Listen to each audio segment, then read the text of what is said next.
पाकिस्तान से क्या भगवान राम का कनेक्शन? कहानी इंटरेस्टिंग सुनना आपको जरूर चाहिए। जब पाकिस्तान अस्तित्व में नहीं आया था तब वहां भारतीय श्रद्धालुओं का लगता था तांता। जगत के नीति नियंता का चलता था दुनिया में विधान। पाकिस्तान में 3 जगह हैं ऐसी जो सीधे भगवान राम से है कनेक्टेड। भगवान राम के निशान जहां खोजेंगे वहीं मिल जाएगा। न सिर्फ अयोध्या, न सिर्फ श्रीलंका, बल्कि कई ऐसे देश हैं जहां साक्षात भगवान राम की उपस्थिति का एहसास महसूस कर सकते हैं। एक ऐसा देश पाकिस्तान भी है जहां राम राज के निशान हैं। ऐतिहासिक तौर पर सबूत है भगवान राम के अपनों ने वहां शासन किया। वो नाम अभी वहां मौजूद है। ये और बात है, पाकिस्तान में सनातन को पाकिस्तानियों ने ध्वस्त कर दिया। जी हाँ, अयोध्या में भगवान राम का भव्य मंदिर अब प्राण प्रतिष्ठा के करीब है। भारत के लिए भगवान राम हिंदू धर्म के सबसे बड़े प्रतीक हैं। लेकिन क्या आपको मालूम है कि उनका पाकिस्तान से भी कोई कनेक्शन रहा है? क्या है अयोध्या के राजा रहे भगवान राम का पाकिस्तान कनेक्शन? पाकिस्तान में 3 जगह ऐसी हैं जो सीधे सीधे उनसे कनेक्टेड होती हैं। भगवान राम के बेटों और भतीजे ने कभी वहां राज किया था।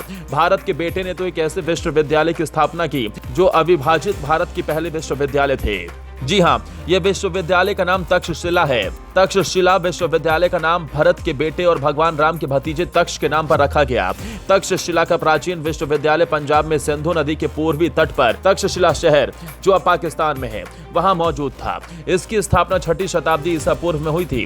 हालांकि इसकी पुष्टि पुख्ता तौर पर नहीं होती, लेकिन जगह जगह ये लिखा गया है कि तक्ष ने चूंकि देश की पहली यूनिवर्सिटी की स्थापना की थी, लिहाजा इसे उनके नाम पर तक्षशिला रखा गया। तक्ष ने इसमें जाने माने विद्वानों को शिक्षक नियुक्त किया। इसमें जानी मानी हस्तियों ने शिक्षा ली, जिसमें चाणक्य भी शामिल हैं। तक्ष ने गंधार से लेकर मगध की राजधानी पाटलिपुत्र तक एक रास्ता भी बनवाया, जिसे बाद में शेर शाह सूरी ने संवारा और ठीक कराया।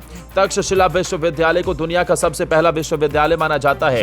यह तक्षशिला शहर में था, जो प्राचीन भारत में गांधार जनपद की राजधानी और एशिया में शिक्षा का प्रमुख केंद्र था। माना जाता है विश्वविद्यालय 6वीं से 7वीं ईसा पूर्व में तैयार हुआ था। इसके बाद से यहाँ भारत समेत एशिया भर से विद्वान पढ़ने के लिए आने लगे। इनमें चीन, सीरिया, ग्रीस और बेबीलोनिया भी शामिल है। फिलहाल ये पाकिस्तान के पंजाब प्रांत के रावलपिंडी जिले की एक तहसील है और इस्लामाबाद से लगभग 35 किलोमीटर दूर है।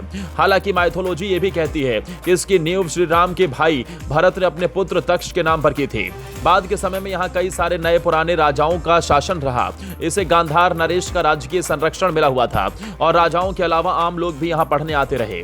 वैसे गुरुकुल की शक्ल में था, जहां पढ़ने वाले नियमित वेतनभोगी शिक्षक नहीं बल्कि वहीं आवास करते और शिष्य बनाते थे। विश्वविद्यालय की बात करें तो यहाँ छात्र वेद, गणित, व्याकरण और कई विषयों की शिक्षा लेते थे। माना जाता है कि यहाँ पर लगभग 64 विषय पढ़ाए जाते थे, जिनमें राजनीति, समाज विज्ञान और यहाँ तक कि राजधर्म भी शामिल था।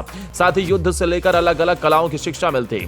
ज्योतिष विज्ञान यहाँ काफी बड़ा विषय था। इसके अलावा अलग अलग रुचियां लेकर आए छात्रों को उनके मुताबिक विषय भी पढ़ाए जाते थे। लाहौर शहर के बारे में इतिहासकार कहते हैं कि सबसे पहले इस शहर का नाम भगवान राम के पुत्र लव के नाम पर पड़ा, जो फिर कई बार बदलते हुए अब लाहौर हो गया है।